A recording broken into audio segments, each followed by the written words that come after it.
My name is Eliana, and it's been a year since I married Levi. Our second anniversary is fast approaching. Levi and I have been together since university, and our relationship has always been great. We both studied away from home, which meant we lived in a rented apartment far from our families. This gave us plenty of time to spend together, not just during school breaks, but also on regular days off. We worked part-time jobs and took trips to various places. After graduation, we both landed jobs in Florida and became working professionals. 2 years into our careers, Levi proposed and we got married. I was overjoyed, but there was one issue: my mother-in-law, Levi's mother. From the moment we first met, I sensed her strong personality.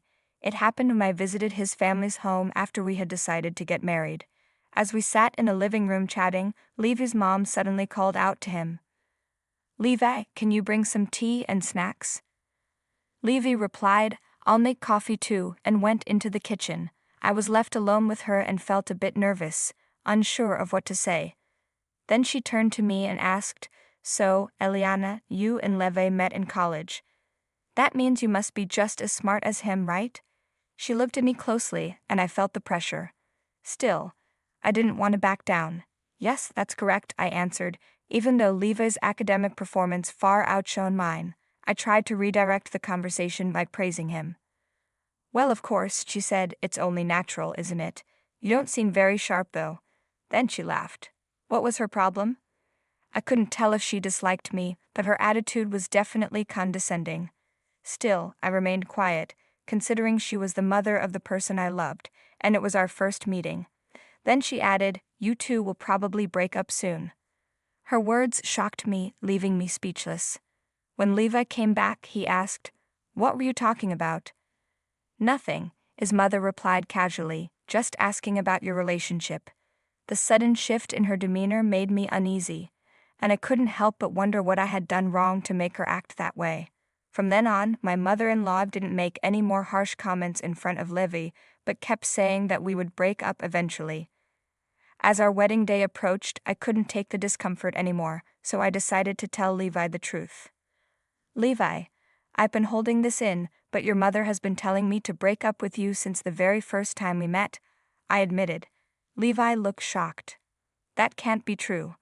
My mom would never say that," he replied, but when he saw me crying, he understood it was real.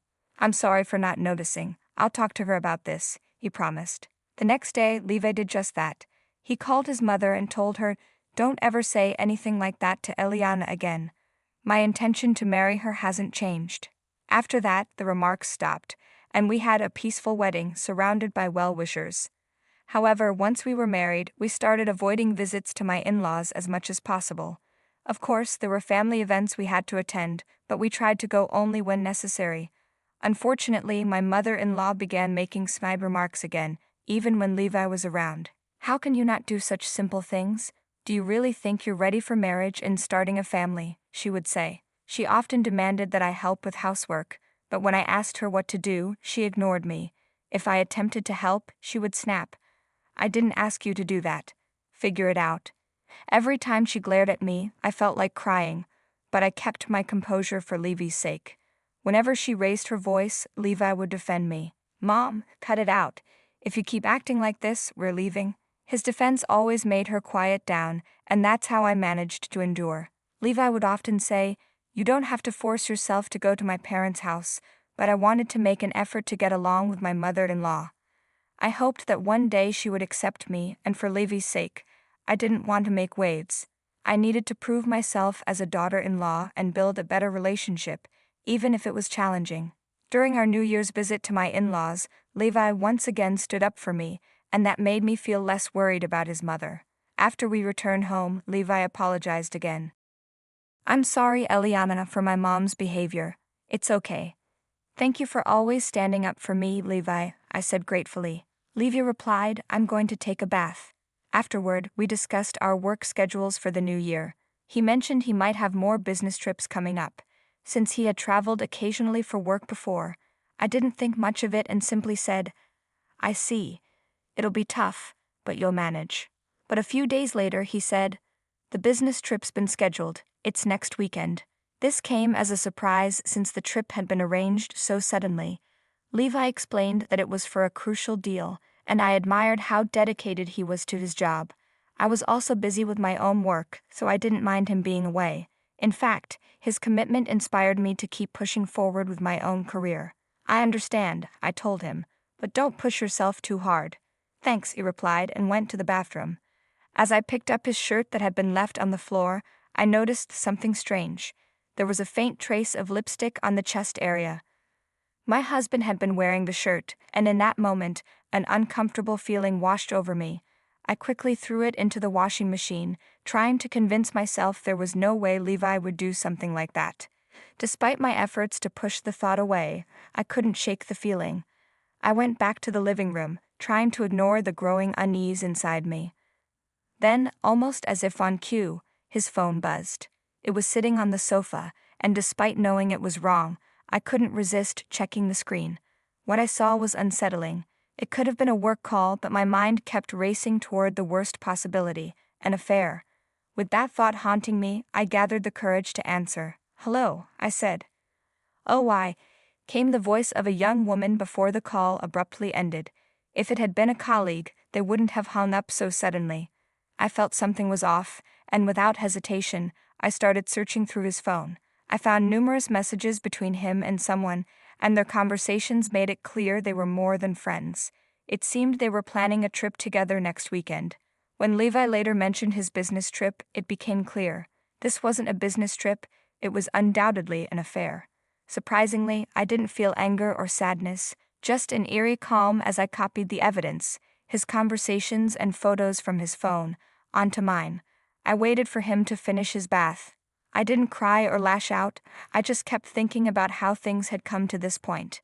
My mind swirled with thoughts of betrayal and confusion. When Levi came out of the bath, he acted normal. "That was a good bath," he said, completely unaware of what I knew. I asked him, "Where are you going on your business trip next weekend?"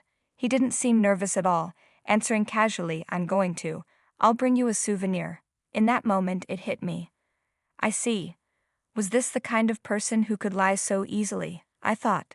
And then I had had enough. "Your business trip to Leh. It's a lie, isn't it?"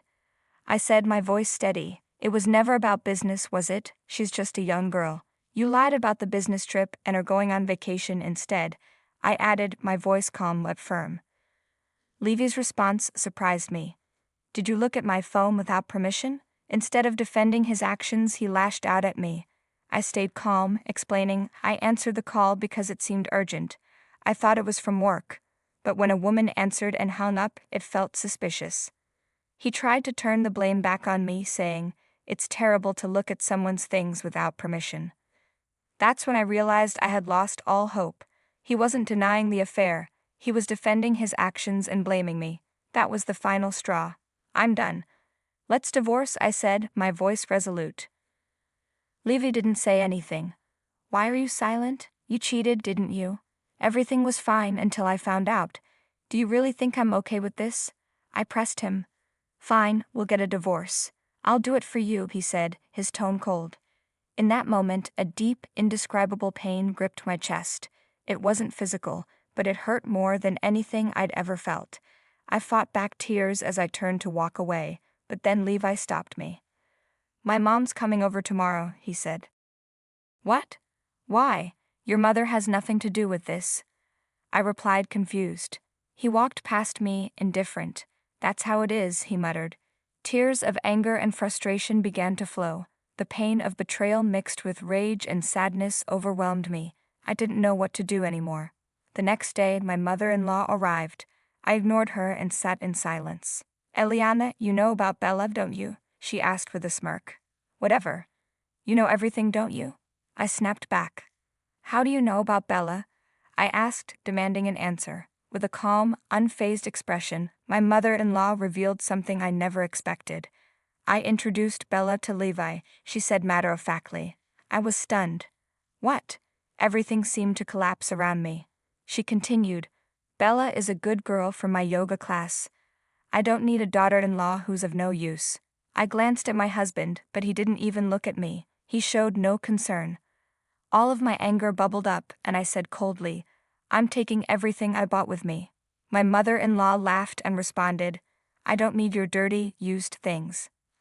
I took a deep breath and said to both of them, I see. Well then, you can leave now. What? My mother-in-law's eyes widened in shock. I replied calmly, all the furniture, the appliances, and this house, everything is under my name. My mother-in-law's disbelief was evident. You're lying. Levi hasn't contributed anything. This isn't possible. But then my husband spoke up. Mom, it's true. This house and all the furniture were bought by Eliana's parents. She was in complete shock. No way. Are you really going to give up such a nice house? She said, horrified. We don't have a choice, Levi muttered. Help me pack our things. We're leaving, he said, resigned. Reluctantly, my mother-in-law helped him gather their things. Please leave quickly. I'll call the police, I told them firmly. The two of them hurriedly packed their things and left. It turned out that Bella, the woman my husband had been seeing, had no idea he was married. She came to me to apologize, ending the relationship with my ex-husband and blocking his calls. When he had nowhere else to turn, he returned to his parents' house. The rumors about what had happened spread quickly in the neighborhood, and my ex-husband, now ashamed, could hardly leave the house. Meanwhile, I finally took the break I needed, going on a peaceful vacation with my parents. They were worried about me, but I had completely moved on. While I'm done with marriage, I still believe in the importance of family. Going forward, I want to focus on relationships with people who truly value me. Thanks for watching. See you in the next video and stay stunned.